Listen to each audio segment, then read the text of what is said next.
safe and transparent. Walang hidden fees, walang paperworks, at hindi daw hassle utangan. Nagpapaloan to ng 60,000 pesos, kaya dapat lang na-reviewin natin dahil baka malay natin makatulong to.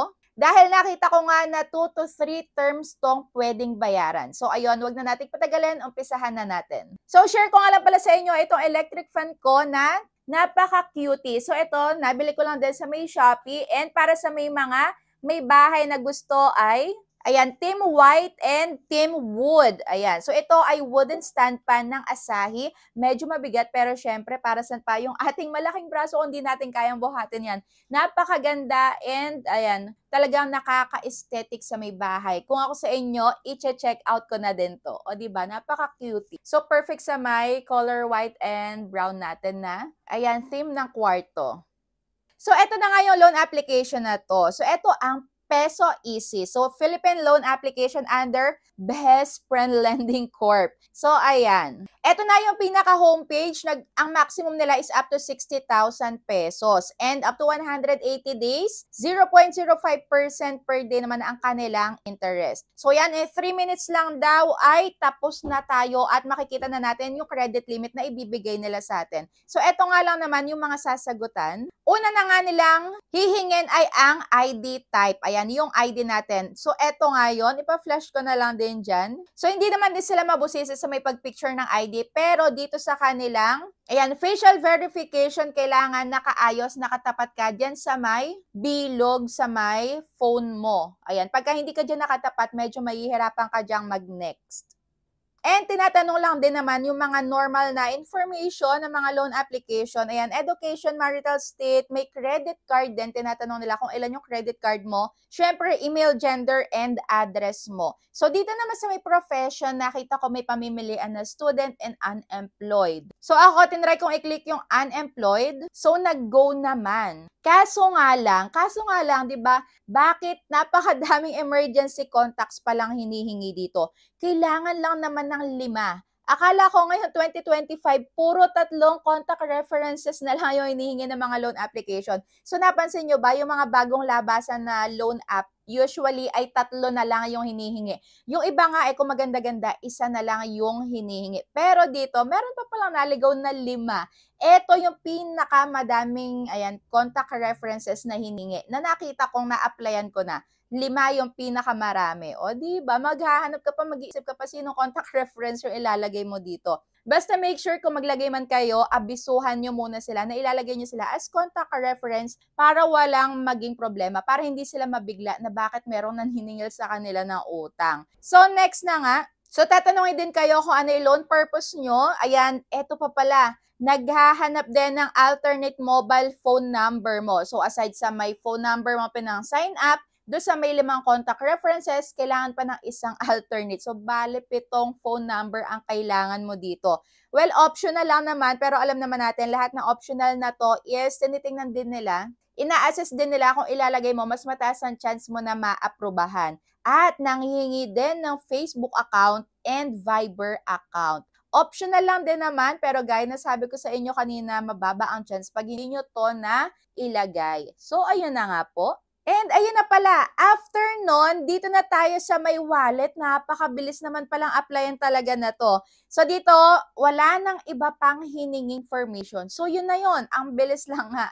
Pero tingnan natin syempre yung last part kung talagang ka-apply ba. So e-wallet and bank yung pwede nating piliin pagka i-disburse na yung pera sa atin. Ayan, lalagay mo lang kung anong wallet. Syempre, meron dyan GCash, Lazada. At ilalagay mo yung account number mo dyan ng 2 beses. So ako nga ay na-offeran agad-agad ng 2,000 pesos and babayaran ko to sa loob ng 121 days. So that is 4 months. O diba, ang tagal. At pwede din tong hatiin sa 2 periods at 3 periods. Aba, may 2 bigay at 3 bigay. Mukhang maganda. Pero tingnan natin kung buo bang matatanggap or kung wala ba talagang hidden charges. Syempre, yun yung mga dapat nating tinitingnan. So, dito muna tayo sa may, ayan, 3 periods. So, ang nakalagay nila dito, sa may 2 periods muna yung tingnan natin. Repay the first period or the 1 period installment on time. The second period installment will be waived. O, di ba? So, dito ang nakalagay sa first ay 2,260.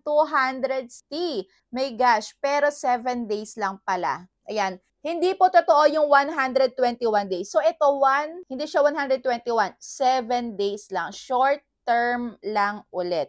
And, ayun, 2,260 ang babayaran natin. Pero pagka naman, okay, pagka pala 3 periods, meron tayong offer na 3,000 pesos. Balit, dalawa pala ang offer sa atin. Isang 2,000 at isang 3,000 pesos. So pagka 3,000 pesos naman at tatlong hulugan, ito yung ating babayaran. So kung 3,000 nga ang pipiliin natin, loan terms 121 days kuno, ang interest rate ay 0.23% at ang service amount ay 600 pesos. So ang matatanggap na lang po natin dito is 2,400 pesos. At eto nga yung magiging bayaran. Ayan yung term natin. So kung makikita nyo dyan, December 9 unang bayad, tapos pangalawang bayad is December 16 na. So 9, 10, 11, 12, 13, 14, 16. 7 days lang talaga. Tapos yung pangatlo na pampuno sa 121 days ay 30 pesos na lang yung babayaran.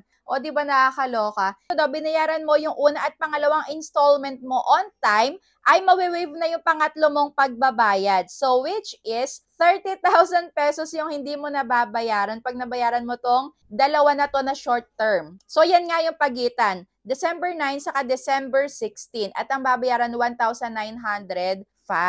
Okay, so ganun pala. Talagang wala nang pagbabago yung mga loan application na, no? Talagang naggagawa sila ng mga confusion sa atin. Akala natin is talagang 121 days, hati-hati sa 2 at 3 bayaran, pero hindi.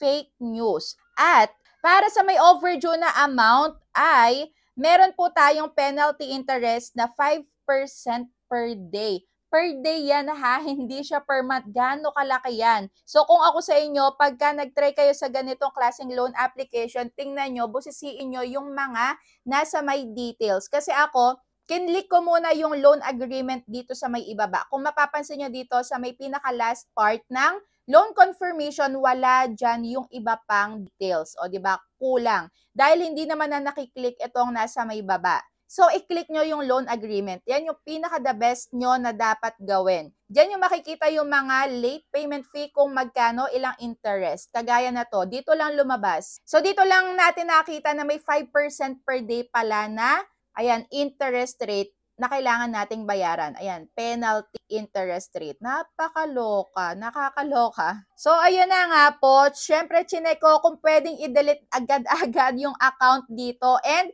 meron naman siyang delete button. So, why not gamitin natin, di ba? So, ayun, dinelete ko na nga agad-agad dahil ayoko na ganitong klaseng loan application. Hindi siya recommended. Dahil, ayan, akala natin 2, 3 bigayan, hindi pala talaga. So, masakit sa bangs to, masakit sa bungo to, masakit sa ulo, mai-stress kayo pagka ginawa nyo yung ganitong pag-a-apply, tapos i-accept nyo. So kung ako sa inyo, mamili kayo ng mga a-applyan nyo. Kung walang-wala na kayo, wag na kayo mag-apply sa may mga OLA na ganyan. Dahil alam na natin kung ano yung mga kalakaran nila. Wala pang due date, pagka talaga short term, asahan nyo 5 days pa lang, ay nakokontakin na nila kayo. So ayun, kung na-try nyo na itong Peso Easy na to, comment down below. At kung ano man yung na-experience nyo habang nag-a-apply sa kanila, kung na-overdue man kayo, ilagay nyo na din dyan para magkaroon nga ng idea yung mga magta-try pa lang. So, ayan lang para sa akin is hindi ko to mai-recommend sa inyo. So, ayun, kung ako sa inyo, think before you click. So, ayun na nga, nasa sa inyo pa rin yung decision kung mag-a-apply kayo or hindi. Basta think before you click and before you confirm any loan. Ayan, so, nasa sa inyo yung decision.